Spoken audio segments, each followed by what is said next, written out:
দেশের মানুষের সামাজিক, রাজনৈতিক ও অর্থনৈতিক অধিকার প্রতিষ্ঠার জন্য কাজ করা হচ্ছে বলে জানিয়েছেন প্রধানমন্ত্রী শেখ হাসিনা।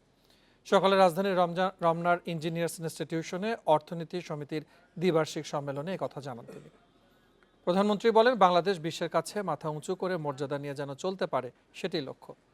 বর্তমানে গ্রামের অর্থনীতি শক্তিশালী করা হচ্ছে, সেখানকার মানুষ যেন সব ধরনের সুযোগ সুবিধা ভোগ করতে পারে সেই ব্যবস্থা করা হয়েছে। তবে বিশ্বজুড়ে করোনা এবং স্যাংশন পাল্টা স্যাংশনের কারণে সবকিছুর দাম বেড়ে গেছে, মূল্যস্ফীতি হয়েছে। এতে হতাশ হওয়ার কিছু নেই। এর আগে যারা ক্ষমতায় ছিল তারা ক্ষমতা ও ভোগ দখল নিয়ে ব্যস্ত ছিল বলে উল্লেখ করেন প্রধানমন্ত্রী। বলেন, বঙ্গবন্ধুকে হত্যার পর দেশে ঋণ খেলাপি সংস্কৃতি তৈরি করেছিল মিলিটারি ডিক্টেটররা। দুর্নীতি ছিল স্বৈরশাসকদের নীতি।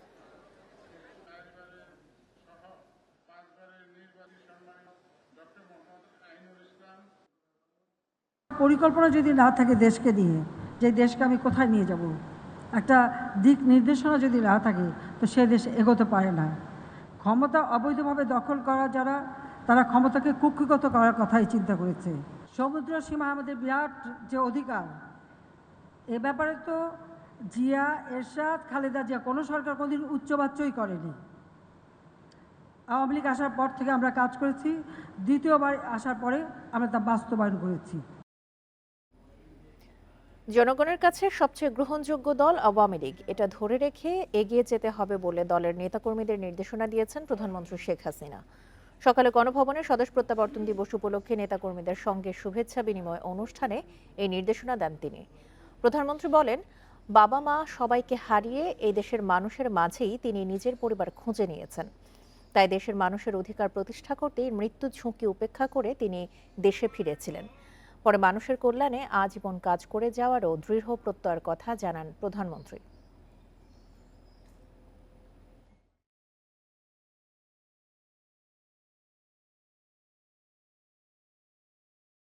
সবথেকে জনগণের কাছে সবথেকে গ্রহণযোগ্য দল আওয়ামী লীগ। প্রতিবার চক্রান্ত হয়, সেই চক্রান্ত মোকাবেলা করেই কিন্তু আমরা বেরিয়ে আসি। তা আমাদেরকে এটা ধরে রাখতে হবে। আর সেই ইতিহাস বিকৃতি থেকে শুরু করে জয় বাংলা বিসর্জন দেওয়া হয়েছিল, 7ই মার্চের ভাষণ, সেটাও নিষিদ্ধ ছিল। আজকে জয় বাংলা ফিরে এসেছে।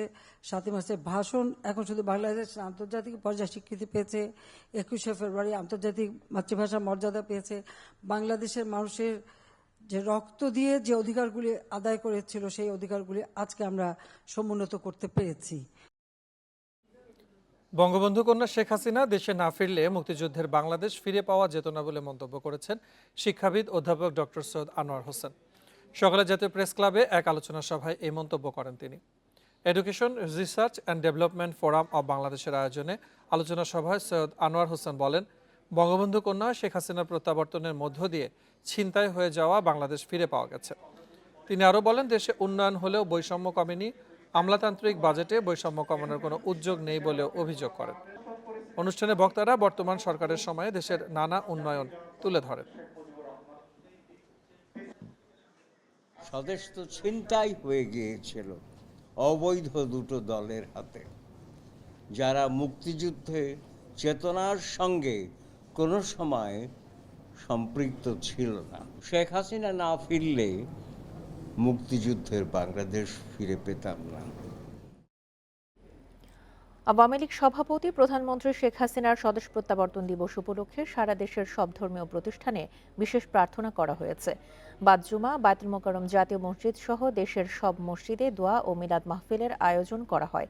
এ সময় শেখ হাসিনার সুস্থতা ও দীর্ঘায়ু কামনা করা হয়। এদিকে সকাল 9টায় খ্রিস্টান সম্প্রদায় মিরপুর ব্যাপটিস্ট চার্চে করে বিশেষ প্রার্থনা। পরে সকাল 10টায় রাজধানীর মেরুলপাড্ডার আন্তর্জাতিক বৌদ্ধবিহারে প্রার্থনার আয়োজন করা হয়। এছাড়া বেলা 11:30টায় ঢাকেশ্বরী জাতীয় মন্দিরে হয়েছে বিশেষ প্রার্থনা।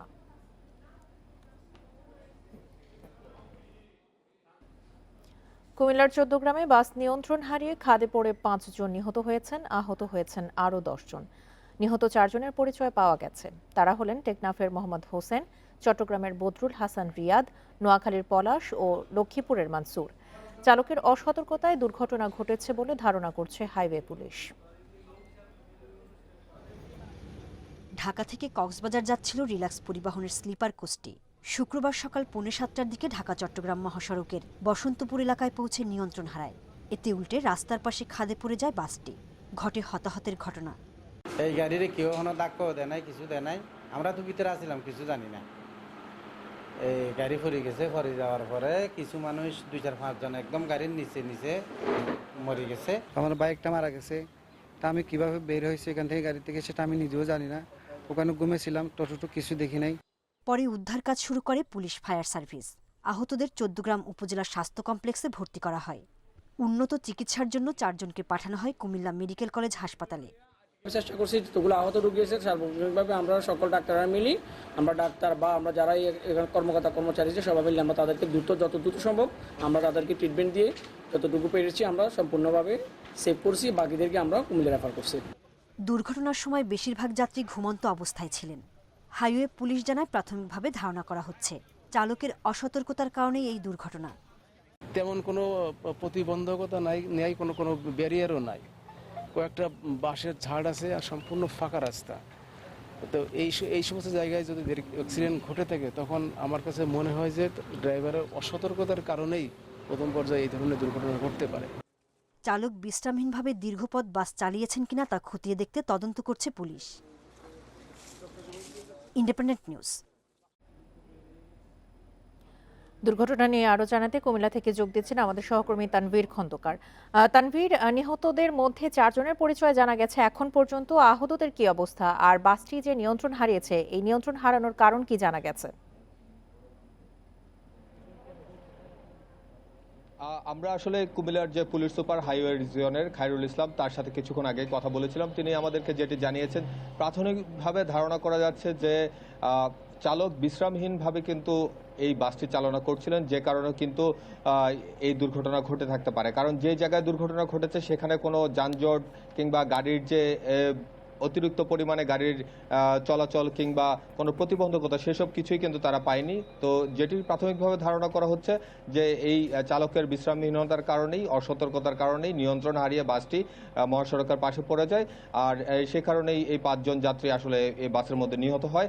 আর আমরা জেনেছি যে সর্বমোট 10 জন আহত হয়েছিলেন, তার মধ্যে 4 জনকে গুরুতর আহত অবস্থায় কুমিল্লা মেডিকেল কলেজ হাসপাতালে চিকিৎসা দেওয়া হচ্ছে। বাকিদেরকে প্রাথমিক চিকিৎসা দিয়ে 14গ্রাম উপজেলা স্বাস্থ্য কমপ্লেক্স থেকে আসলে ছেড়ে দেওয়া হয়েছে।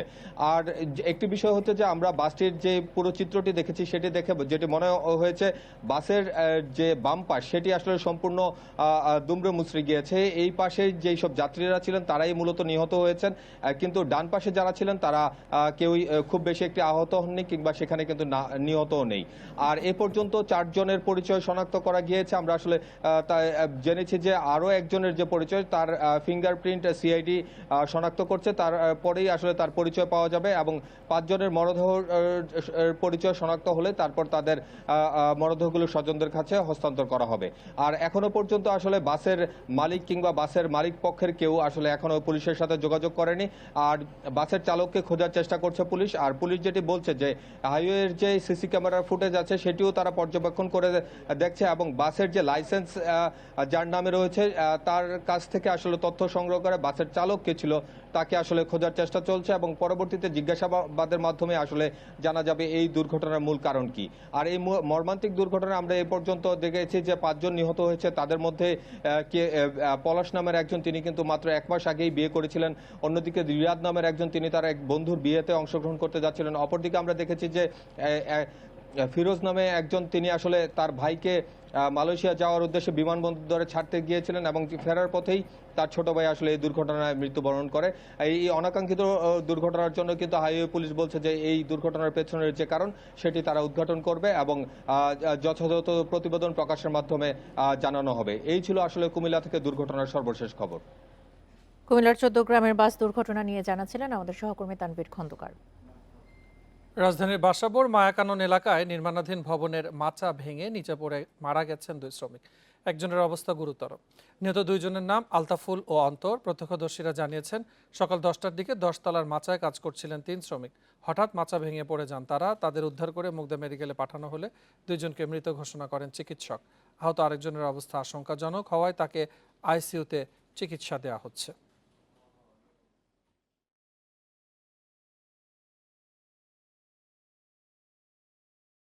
আমরা ভিতরে কাজ করতে আছি, কাজ করার মতো উপর থেকে পড়লো শব্দ পাইয়া বাইরে বাড়িছি।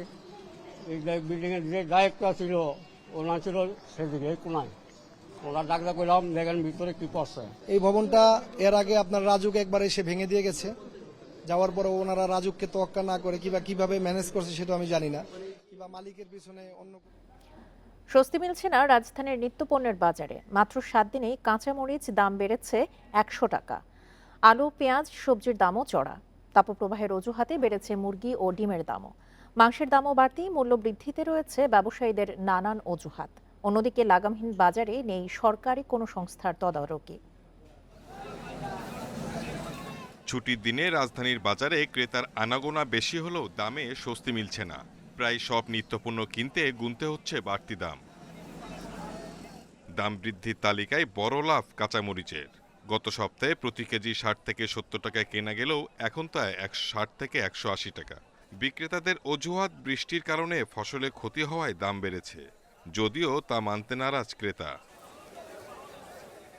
আলু পেঁয়াজের দামেও কমতি নেই। 60 টাকায় আলু আর 80 টাকায় বিক্রি হচ্ছে পেঁয়াজ। অন্যান্য সবজি গড়ে 50 টাকায় মিলছে। যে চাকরিই করি না কেন, আমরা যে টাকা বেতন পাই সেই ক্ষেত্রে কিন্তু আমাদের চলতে খুবই কষ্ট হয়। আমদানি যেরকম দাম এরকম, আমদানি কমে গেলে দাম বাইরে যায় ভাই। ডিম কিনতেও ভোগান্তিতে পড়তে হচ্ছে বাজারে। গত সপ্তাহে প্রতি ডজন ফার্মের মুরগির ডিম 140 টাকায় বিক্রি হলেও এখন তা কিনতে হচ্ছে 150 টাকায়। দামের পরিবর্তন না হলেও প্রতি কেজি ব্রয়লার মুরগি কিনতে হচ্ছে 220 টাকায়। সোনালী মুরগির কেজি 380 থেকে 400 টাকা। মানুষের নাগালে 1 ডজন ডিম রাখতেছে 150 টাকা, যেটা আমরা না, এটা লাগবে না, দাম বেড়ে গেছে। এখন এই যে কি করার, ওইটা নিতেছি না, এখন দেশি ডিমটা নিয়ে নিতেছি। জনগণ তো কষ্ট কিনতে, ডিমের দাম তো বেশি, মাঝে মাঝে দাম বাড়ে আবার কমে, এখন তো বাড়তে আবার, এখন তো জনগণের কষ্ট, গরিবের কষ্ট। বাজারে মাংস কিনতেও বাড়তি দাম গুনতে বাধ্য হচ্ছেন ভোক্তারা। গরুর মাংসের কেজি একদম 780 টাকা আর খাসির মাংসের দাম 1100 টাকা। Shahid Ahmed, independent News, Dhaka. দেশজুড়ে টানা 3 সপ্তাহে অস্থির নিত্যপণ্যের বাজার। মুরগি, ডিম, কাঁচামরিচ, পেঁয়াজ ও আলুতে কিছুতেই মিলছে না স্বস্তি। বিক্রেতারা জানান সরবরাহ সংকটে বাড়ছে এসব পণ্যের দাম। তবে ক্রেতাদের দাবি সিন্ডিকেট চক্রের কারসাজিতে নাগালের বাইরে পণ্যের দাম। দ্রুত বাজার তদারকি ও নিয়ন্ত্রণের দাবি তাদের।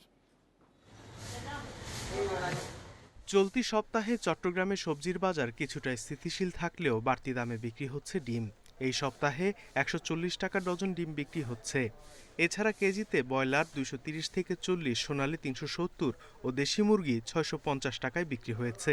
গত সপ্তাহ এই সপ্তাহ চেমে আছে, মানে বাজার আপ ডাউন হয়নি, 2-4 টাকা এদিকে এদিকে। বরিশালে কেজিতে 5 থেকে 10 টাকা পর্যন্ত বেড়েছে সব ধরনের সবজির দাম।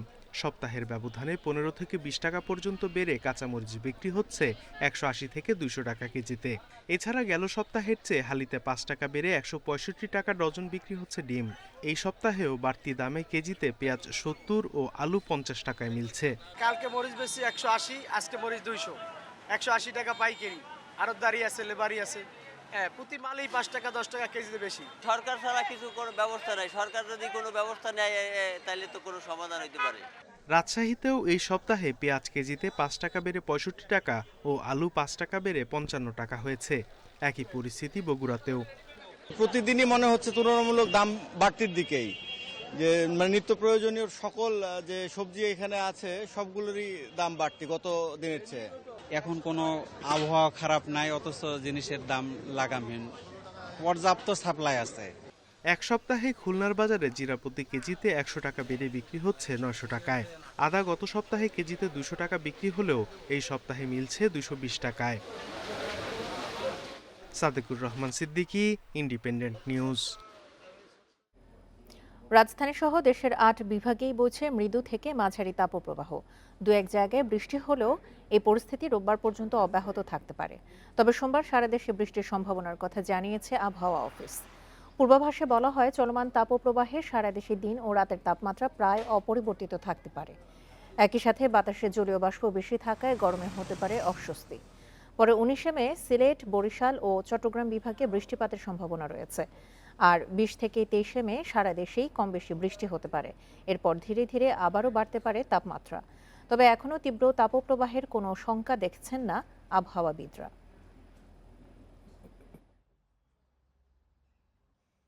আগামী কালকের পর থেকে বিশেষ করে 19 তারিখের পর থেকে এই চলমান তাপপ্রবাহ অনেকটা প্রশমিত হতে পারে।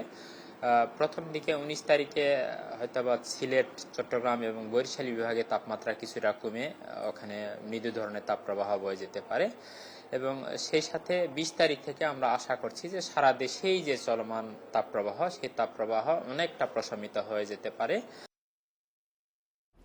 দেশের জনসংখ্যার 23.5% ভুগছে উচ্চ রক্তচাপে।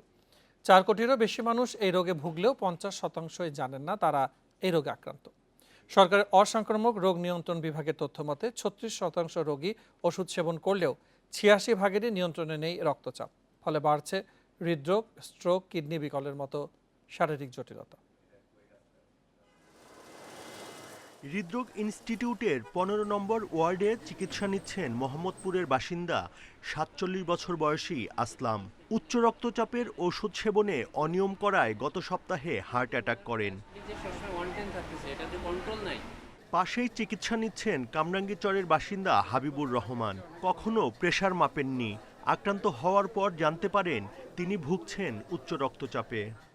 নিচে 110, 120 হয়ে যায়, উপরে 40, 50 আমার প্রেসার থাকে এরকম। কোনোদিন প্রেসার মাপি নেয় আর দেখিও নাই বা ডাক্তারের কাছেও যাইনি।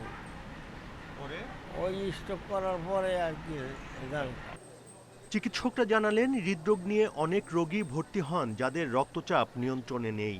এ বিষয়ে সচেতন না হওয়ায় কারো কারো অবস্থা সংকটাপন্ন হয়ে পড়ে। প্রেসারের সূত্রে খেলো, আবার একটু কমে গেল, দেখা গেল 3 দিন ধরে খেলো না। এই যে কম বেশি হচ্ছে, একবার কমে আবার বাড়ে, এর মধ্যে উনি একটা কমপ্লিকেশন নিয়ে আসার চান্সটা অনেক বেড়ে যায়। উচ্চ রক্তচাপ নিয়ন্ত্রণে না থাকলে হার্ট, কিডনি সহ শরীরের গুরুত্বপূর্ণ অঙ্গে জটিলতা সৃষ্টির আশঙ্কা থাকে। বিশেষজ্ঞরা সতর্ক করে বলেন, উচ্চ রক্তচাপে ভোগার পরও যদি কেউ চিকিৎসা না করান, রোগ নিয়ন্ত্রণে না রাখেন, তাহলে অন্ধত্ব সহ বিভিন্ন প্রত্যঙ্গ অকার্যকর হতে পারে। কিডনি যত বিকল হচ্ছে তার প্রধান কারণ কিন্তু এই উচ্চ রক্তচাপ, এবং উচ্চ রক্তচাপ যেহেতু রক্তনালীর রোগ, শরীরের যেখানে রক্তনালী আছে সেখানেই প্রভাব ফেলে, রক্তনালীগুলোকে সংকুচিত করে ফেলে, বন্ধ করে ফেলে, যেগুলোকে আমরা পেরিফেরাল আর্টেরিয়াল ডিজিজ বলি। কাজে এক কথায় জীবনঘাতী, এবং সারা বিশ্বেই মোট মৃত্যুর 13% কিন্তু উচ্চ রক্তচাপ জড়িত জটিলতায় হয়ে থাকে। উচ্চ রক্তচাপ প্রতিরোধ করার জন্য খাদ্যাভ্যাসের পরিবর্তন ঘটাতে হবে। আমরা যদি বেশি ফ্যাটি ফুড খাই, আমরা গরুর মাংস, খাসির মাংস এগুলো যদি বেশি খাই, এগুলো কমাতে হবে আগের থেকে। আমাদের ফাস্ট ফুড যেগুলো, এগুলো আমাদেরকে অ্যাভয়েড করতে হবে। বর্তমানে দেশে 60 বছরের বেশি জনগোষ্ঠীর 49%ই ভুগছে উচ্চ রক্তচাপে। Buddhadeb Kundu, Independent News, Dhaka. উপজেলা নির্বাচনে দ্বিতীয় ধাপে ভোটের মাঠে প্রচারণায় সরব প্রার্থীরা। উৎসবমুখর পরিবেশে চলছে গণসংযোগ ও পথসভা। বরিশালের হিজলায় চেয়ারম্যান পদে লড়ছেন আপন 2 ভাই আর চাচা ভাতিজা। এ নিয়ে ভোটারদের আগ্রহ তুমুল। চাঁদপুরের শাহরাস্তি উপজেলায় 2 চেয়ারম্যান প্রার্থীর বিরুদ্ধে হলফনামায় তথ্য গোপনের অভিযোগ উঠেছে। আগামী 21 মে বরিশালের হিজলা ও মুলাদি উপজেলায় দ্বিতীয় ধাপের নির্বাচন। তবে সবার নজর হিজলা উপজেলায়। এই উপজেলায় 2 পরিবার থেকে প্রার্থী হয়েছেন 4 জন। উপজেলা আওয়ামী লীগের সভাপতি বড় ভাই সুলতান মাহমুদ টিপু শিকদারের প্রতিদ্বন্দ্বী তারই ভাই উপজেলা আওয়ামী লীগের সম্পাদক আলতাফ মাহমুদ দীপু শিকদার। অন্যদিকে চাচা দিলওয়ার হোসেন ফারুক ঢালির বিপরীতে প্রার্থী তার ভাতিজা নুরুল ইসলাম রাজু ঢালি। হয়তোবা চাচা ভাতিজার সাথে একই মঞ্চে দাঁড়াবেন, আপনারা দেখতে পাবেন ইনশাআল্লাহ। দুজনে আমার ভাই, আমি দুজনের কাছে তো দুজনের সাথে কথা বলি, কোনো সমস্যা নেই। আমি চেষ্টা করতেছি দুজনকে এক করার। চাঁদপুরের শাহরাস্তি উপজেলা নির্বাচনে চেয়ারম্যান পদে নবীন প্রবীণের ভোটের লড়াই। প্রচারণায় ব্যস্ত সময় কাটালেও 2 চেয়ারম্যান প্রার্থী ওমর ফারুক রুমি ও মকবুল হোসেন পাটোয়ারির বিরুদ্ধে হলফনামায় তথ্য গোপনের অভিযোগ রয়েছে। প্রতিদ্বন্দ্বী প্রার্থী, ওনার বিরুদ্ধে 2টি ফৌজদারি মামলা রয়েছে। এ বিষয়ে আমার বিশ্বাস আমাদের নির্বাচন কমিশন বিষয়টি খতিয়ে দেখবেন। চাঁপাইনবাবগঞ্জের শিবগঞ্জেও চলছে প্রার্থীদের প্রচারণা। নির্বাচন সুষ্ঠু করতে সব ধরনের ব্যবস্থা নেওয়া হয়েছে জানিয়েছেন কর্মকর্তারা। সকলের সহযোগিতা কিন্তু প্রয়োজন একটি অবাধ এবং সুষ্ঠু অংশগ্রহণমূলক একটি নির্বাচন সম্পন্নের জন্য। আমরা এই বিষয়ে প্রচারণা করছি এবং সকলের সহযোগিতা আমরা নিশ্চয়ই পাবো আমরা এই 21 তারিখের এই নির্বাচনে। আগামী ২১ মে দ্বিতীয় ধাপে ভোট হবে ১৫৭টি উপজেলায়। সোহেলি জাহান, ইন্ডিপেন্ডেন্ট নিউজ। লক্ষ্মীপুরে মেঘনার চরাঞ্চলে কৃষকের ফসল লুট করে নিয়ে যাচ্ছে দস্যুরা। গত কয়েকদিন কৃষকদের ভয়ভীতি দেখিয়ে চরমেঘা থেকে প্রায় কোটি টাকার সয়াবিন নিয়ে গেছে তারা। ৩ বছর ধরে দুর্গম চরাঞ্চলে দস্যুদের উৎপাতে অতিষ্ঠ কৃষকরা মামলার পরও পুলিশ কাউকে গ্রেফতার করতে না পারায় পরিবার নিয়ে এলাকা ছাড়তে বাধ্য হচ্ছেন অনেকে। লক্ষ্মীপুর সদর উপজেলার দ্বীপ চরমেঘায় দীর্ঘদিন ধরে চাষাবাদ করে আসছেন ২ শতাধিক কৃষক।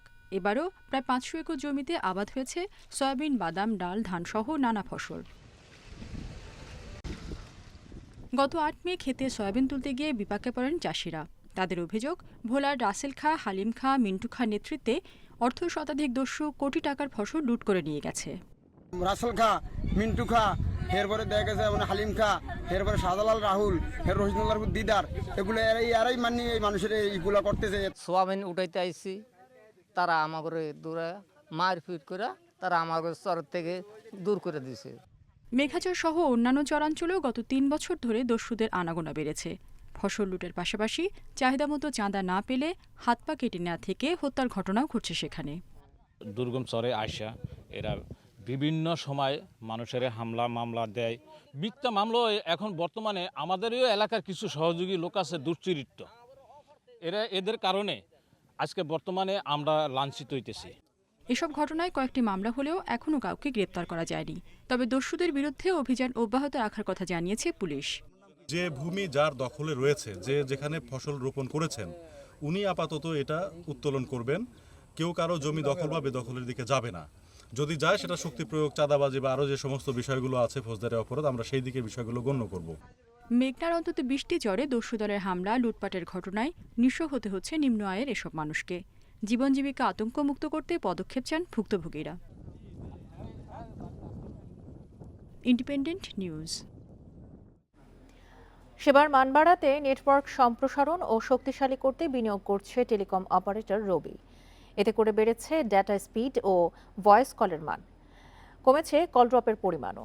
ইন্ডিপেন্ডেন্ট টেলিভিশনকে দেয়া এক সাক্ষাৎকারে রবির চিফ টেকনোলজি অফিসার জানান, 4G গ্রাহক দ্রুত বাড়ায় চলতি বছরে 3G সেবা বন্ধ করা হবে।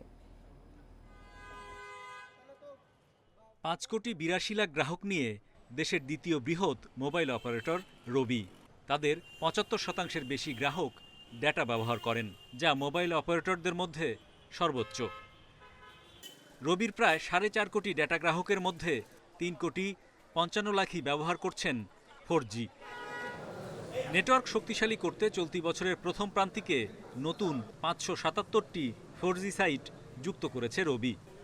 দেশের বিভিন্ন এলাকায় 5G প্রযুক্তির পরীক্ষা নিরীক্ষাও চালাচ্ছে টেলিকম খাতের প্রতিষ্ঠানটি। সম্প্রতি রবির হেডকোয়ার্টারে চিফ টেকনোলজি অফিসারের সঙ্গে কথোপকথনে জানা যায়, গ্রাহক সেবা বাড়াতে বিনিয়োগ অব্যাহত রেখেছে রবি। আমরা ধারাবাহিকভাবে বিনিয়োগ করে যাচ্ছি।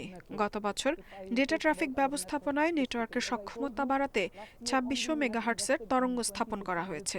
এ সময় আরও 1000 টাওয়ার সাইট যুক্ত করেছি। প্রায় অর্ধেক সাইট এখন সৌর বিদ্যুতে চলে, যা বছরে 3000 টন কার্বন নিঃসরণ কমিয়েছে। নেটওয়ার্ক শক্তিশালী করার পরও ডেটা সার্ভিস ও ভয়েস কল নিয়ে গ্রাহকের অভিযোগ থাকার বিষয়ে রবির সিটিও জানান, টাওয়ারের রেডিয়েশন নিয়ে কোনো এলাকার মানুষের মধ্যে নেতিবাচক ধারণা থাকায় নেটওয়ার্ক নিরবচ্ছিন্ন করায় চ্যালেঞ্জ আছে। মানুষের অসচেতনতার কারণে কিছু এলাকায় টাওয়ার স্থাপনে বাধা আছে। তারপরও উদ্ভাবন ও নতুন প্রযুক্তিতে রবি তার গ্রাহক সেবা বাড়াচ্ছে। গত বছর রবির ডেটা নেটওয়ার্কে গতি বেড়েছে 130 ভাগ, আর ভয়েস কলের মানে উন্নতি হয়েছে 50 ভাগ। কল ড্রপ বেশিরভাগ এলাকায় 0.5 ভাগের নিচে নেমেছে। চলতি বছরের প্রথম প্রান্তিকে রবি রাষ্ট্রীয় কোষাগারে জমা দিয়েছে 1605 কোটি 50 লাখ টাকা। এ সময়ে 366 কোটি টাকা মূলধনী যন্ত্রে বিনিয়োগ করেছে প্রতিষ্ঠানটি। Hari Saha, Independent News, Dhaka. বাংলাদেশ উন্মুক্ত বিশ্ববিদ্যালয়ের LLB সনদ বিক্রির প্রতিবাদে ও স্থগিত হওয়া স্কুল অব ল চালুর দাবিতে মানববন্ধন করেছেন শিক্ষার্থীরা। সকালে রাজধানীর নিউ মার্কেট এলাকায় এই মানববন্ধন অনুষ্ঠিত হয়। সম্প্রতি 70,000 টাকা দিলে একদিনে মেলে LLB সনদ। গণমাধ্যমে এমন সংবাদ প্রচার হলে বিক্ষুব্ধ হয়ে ওঠেন আইনের প্রোগ্রামের শিক্ষার্থীরা। মানববন্ধনে সনদ জালিয়াতির সাথে জড়িতদের শাস্তি এবং আইন প্রোগ্রামের স্বচ্ছতা ও জবাবদিহিতা নিশ্চিতের লক্ষ্যে 6 দফা দাবি তোলা হয়। ঘটনার সুষ্ঠু তদন্ত করতে বিশ্ববিদ্যালয় প্রশাসনকে আহ্বান জানিয়েছেন আন্দোলনকারীরা।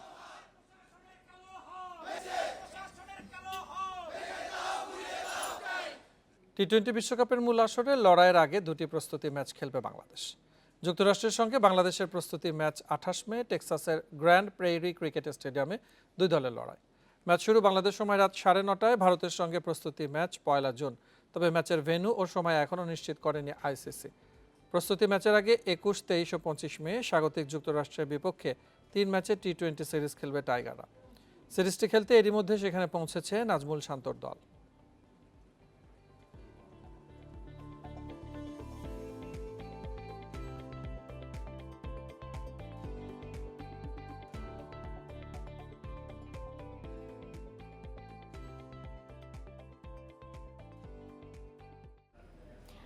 নেদারল্যান্ডস কিংবা নেপালকেও হালকাভাবে নিতে চান না টাইগারদের সহ অধিনায়ক তাসকিন আহমেদ। টি-20 বিশ্বকাপে নিজের অভিজ্ঞতা কাজে লাগিয়ে দলকে ভালো কিছু উপহার দিতে চান এই স্পিড স্টার। ইনজুরির কারণে যুক্তরাষ্ট্রের বিপক্ষে টি-20 সিরিজে না থাকলেও বিশ্বকাপের প্রথম ম্যাচ থেকে তাসকিনকে পাওয়ার আশা ম্যানেজমেন্টের। বাংলাদেশ দলে একটা ম্যাচ খেলার জন্য মরিয়া ছিলাম, কারণ সবাই বলছিল যে I am done, I am finished. মানে আমি আমার নিজের জন্য নিজের সাথে জিত করে একটা ম্যাচ খেলতে চাইছিলাম, যে আমি আরেকটা বার হলেও রেড অ্যান্ড গ্রিন পরবো। ইনজুরি আর অফ ফর্মের কারণে অনেকেই ধরেই নিয়েছিলেন ফুরিয়ে গেছেন তাসকিন। 2019 বিশ্বকাপের আগে মিরপুর স্টেডিয়ামে আবেগাপ্লুত তাসকিন এবার যুক্তরাষ্ট্র ও উইন্ডিজে অনুষ্ঠিত টি-20 বিশ্বকাপে টাইগারদের সহ অধিনায়ক। আমার জন্য দল পিছাইতে 2 দিন পরে দিছে, এটা actually proud moment as a player. চেষ্টা করব এই সম্মানটার ভ্যালু দেওয়ার। কামব্যাক করার পথটাও সহজ ছিল না টাইগার স্পিড স্টারের জন্য। করোনা মহামারীতেও হাল ছাড়েননি, চালিয়ে গেছেন কঠোর অনুশীলন। এবার সময় এসেছে লাল সবুজ জার্সিতে দেশকে কিছু উপহার দেয়ার। আগের চেয়ে ইমপ্রুভ করছি, এক্সপেরিয়েন্সড হয়েছি। এত বছর বাংলাদেশ দলে খেলে যদি আমি এখন নিজেকে ইমপ্রুভ না করি, তাহলে আমি তার দেশের সাথে ক্রাইম করতেছি। সো আমার ইমপ্রুভমেন্ট করাটা খুবই নর্মাল বিষয় এবং করতেই হবে। টি-20 বিশ্বকাপ নিয়েও বেশ উচ্ছ্বসিত তাসকিন।